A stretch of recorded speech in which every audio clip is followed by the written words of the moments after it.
Hello दोस्तों, स्वागत है आपका आप सभी का स्टूडेंट करियर लैब में। आज की वीडियो बहुत इंपॉर्टेंट है क्योंकि रेलवे की तरफ से नॉर्थ फ्रंटियर रेलवे यानी एनएफआर ने 6,777 अप्रेंटिस पोस्ट के लिए नोटिफिकेशन जारी किया है। अगर आप 10th पास हैं और आईटीआई कंप्लीट कर चुके हैं तो ये वैकेंसी आपके लिए एक बहुत अच्छा मौका हो सकता है। इस वीडियो में मैं आपको eligibility, age limit, salary, selection process, application fees और ऑनलाइन अप्लाई का कंप्लीट प्रोसेस बताऊंगा। इस वीडियो को एंड तक ज़रूर देखिए। तो वैकेंसी डिटेल्स दोस्तों, ये रिक्रूटमेंट नॉर्थ फ्रंटियर रेलवे की तरफ से अप्रेंटिस पोस्ट के लिए निकाली गई हैं। टोटल वैकेंसी 6,777 है। अलग अलग डिविजन्स और वर्कशॉप के लिए वैकेंसीज दी गई हैं, इसलिए अप्लाई करते वक्त नोटिफिकेशन में अपने डिवीजन को ध्यान से चेक करना होगा। ये रिक्रूटमेंट अप्रेंटिस एक्ट के अंडर हो रही है, यानी कैंडिडेट्स को ट्रेनिंग दी जाएगी और उसके बाद एक्सपीरियंस सर्टिफिकेट भी मिलेगा साथ के साथ। अब बात करते हैं क्वालिफिकेशन की। कैंडिडेट का किसी भी रिकॉग्नाइज्ड बोर्ड से मिनिमम 10th पास होना ज़रूरी है। साथ ही जिस ट्रेड के लिए अप्लाई कर रहे हैं उस ट्रेड में एनसीवीटी या एससीवीटी से आईटीआई सर्टिफिकेट होना चाहिए। अगर आपके पास सिर्फ 10th है और आईटीआई नहीं है तो इस रिक्रूटमेंट के लिए आप एलिजिबल नहीं होंगे।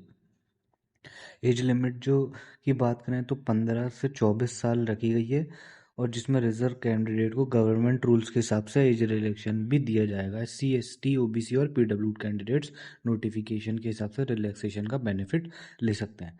तो सिलेक्शन प्रोसेस क्या रहेगा दोस्तों, इसका सबसे अच्छी बात यह है कि इस रिक्रूटमेंट के लिए कोई रिटन एग्ज़ाम नहीं होगा। हाँ, इसके लिए कोई एग्ज़ाम आपको देना नहीं पड़ेगा। सिलेक्शन जो है वो मेरिट के बेसिस पे होगा। 10th के मार्क्स और आईआईटी के मार्क्स को ध्यान में रखकर बनाई जाएगी। इसलिए अगर आपके एकेडमिक मार्क्स अच्छे हैं तो सिलेक्शन के चांसेस और भी बढ़ जाते हैं। स्टिपेंड ट्रेनिंग जो आपकी इस सिलेक्शन के बाद कैंडिडेट्स को अप्रेंटिस के रूप में ट्रेनिंग दी जाएगी। ट्रेनिंग के दौरान स्टिपेंड अप्रेंटिस रूल्स के हिसाब से दिया जाएगा। एग्जैक्ट स्टिपेंड ट्रेड और डिवीजन के हिसाब से अलग अलग हो सकता है, इसलिए लेटेस्ट नोटिफिकेशन को चेक कर लेना। लिंक मैंने आपको नीचे दे दिया, वहाँ से चेक कर लेना। अब बात करते हैं अप्लाई कैसे करना है। सबसे पहले रेलवे रिक्रूटमेंट सेल एनएफआर की ऑफिशियल वेबसाइट पे जाएंगे। वहाँ अप्रेंटिस रिक्रूटमेंट 2026 का लिंक ओपन करें। फिर रजिस्ट्रेशन करना है, वो मैं आपको आगे बताऊंगा। अपनी पर्सनल डिटेल्स और आईआईटी डिटेल्स भी भरने होंगे और वो सब मैं आपको आगे बताऊंगा। और फी जो है इसकी दोस्तों, वो 100 रुपये इसकी बस फीस होने वाली है। उसका पेमेंट जब आप करेंगे 100 रुपये की उसकी फीस रहेगी बस। और उसके बाद आपका जो फॉर्म रहेगा वो उसको आप पीडीएफ निकाल के जो भी है आप उसको सबमिट कर लेना। सबमिट वो हो जाएगा, उसका प्रिंट आउट पीडीएफ का रख लेना।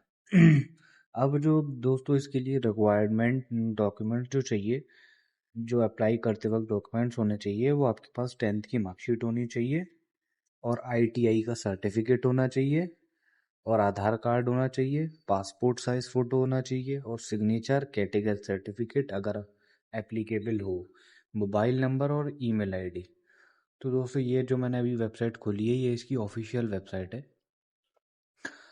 तो ये वाली वेबसाइट की मैं लिंक दे दूंगा और जहाँ से फॉर्म अप्लाई करना है मैं आपको वो वाली भी वेबसाइट का लिंक दे दूंगा और मैं आपको बताऊंगा कि इसमें आगे कैसे कैसे फिल करना है, क्या करना है। तो दोस्तों इसकी सैलरी की बात करें, जो स्टिपेंड सैलरी रहने वाली है वो आपको पीछे पीडीएफ में दिखी गई होगी और मैंने जो बताया है आपकी वो स्टिपेंड सैलरी रहने वाली है। और दोस्तों इसमें जो है ना रहने का इंक्लूड नहीं है उसमें, तो आपका रहने का आपको खुद को इंतज़ाम करना होगा वहाँ पे कैसे रहना है। स्टिपेंड जब आप सेलेक्ट हो जाएंगे उसके बाद आपको खुद से वो करना होगा रहना वहना, क्योंकि इन्होंने वो सब नहीं किया है। तो ये सब इसकी पीडीएफ का नोटिफिकेशन है। ये सारी इलेक्ट्रिकल, मैकेनिकल इंजीनियरिंग, मेडिकल, ये सब इसका वो पोस्ट है। बहुत बड़ा पीडीएफ है। मैं ये लिंक इसका मैं आपको डिस्क्रिप्शन में दे दूँगा, आप वहाँ से देख लेना। और दोस्तों इस फॉर्म को फिल कैसे करना है अब मैं आपको वो बताऊँगा। तो दोस्तों ये आपको लिंक ये दिख रहा होगा, लिंक एक्टिवेट, इस पर आपको क्लिक कर देना है। फिर उसके बाद कुछ ऐसा खुल के आएगा, इस पर आपको रजिस्टर योरसेल्फ आपको दिख रहा होगा, आपको इस पर क्लिक कर देना है। फिर ऐसा खुल करके आएगा, इसको आप काट देना, देख लेना।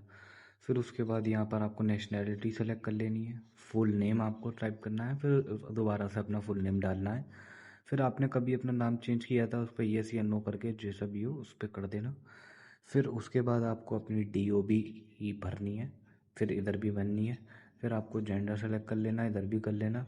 फिर इधर फादर नेम टाइप करना, फिर इधर दोबारा फादर नेम टाइप करना, फिर इधर मदर नेम टाइप करना, इधर भी मदर नेम टाइप करना। फिर इधर ईमेल डाल देना, उस पर OTP आएगा, जनरेट ईमेल OTP पे क्लिक कर देना। फिर मोबाइल नंबर डालना, फिर मोबाइल का OTP डालना। फिर अपना पासवर्ड सेलेक्ट कर लेना। पासवर्ड आपका अल्फ़ाबेट और स्पेशल कैरेक्टर और नंबर तीनों मिक्स होना चाहिए। और उसके बाद आपको वो कर देना वहाँ से जाके।